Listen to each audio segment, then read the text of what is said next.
যদি তুমি মনে করো অন্য কাউকে ছোট করে নিজেকে মহান প্রমাণ করা সম্ভব, তবে তুমি ভুল পথে আছো। কখনো কাউকে ছোট করো না। মনে রেখো, যদি তুমি তাদের সাহায্য করতে না পারো, অন্তত তাদেরকে কষ্ট দিও না। তাদের সম্মান রক্ষা করো।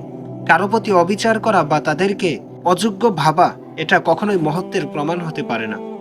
আমাদের প্রত্যেকেরই দায়িত্ব আমাদের আশেপাশের মানুষদেরকে সম্মান দেওয়া, তাদের পাশে দাঁড়ানো। তুমি যা ভালো করবে, একদিন সেটা তোমার কাছেই ফিরে আসবে। তোমার ভালোবাসা, তোমার সহায়তা, তোমার আন্তরিকতা, সব কিছুরই প্রতিদান রয়েছে।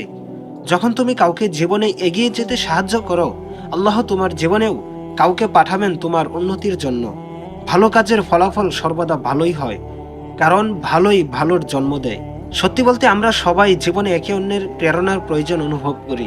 প্রত্যেকের জীবনে এমন একজন থাকা উচিত যে তার সামর্থ্য, তার প্রতিভা আর তার সম্ভাবনাকে চিনতে পারবে।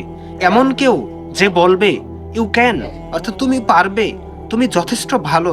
এই পৃথিবীতে এমন অনেকেই রয়েছে যারা অন্যদের দমিয়ে রাখে, তাদের ছোট করে দেখে, কিন্তু আমরা হতে পারি সেই ব্যতিক্রম, যারা অন্যদের সাহস যোগাবে, জীবনে এগিয়ে যাওয়ার অনুপ্রেরণা দেবে।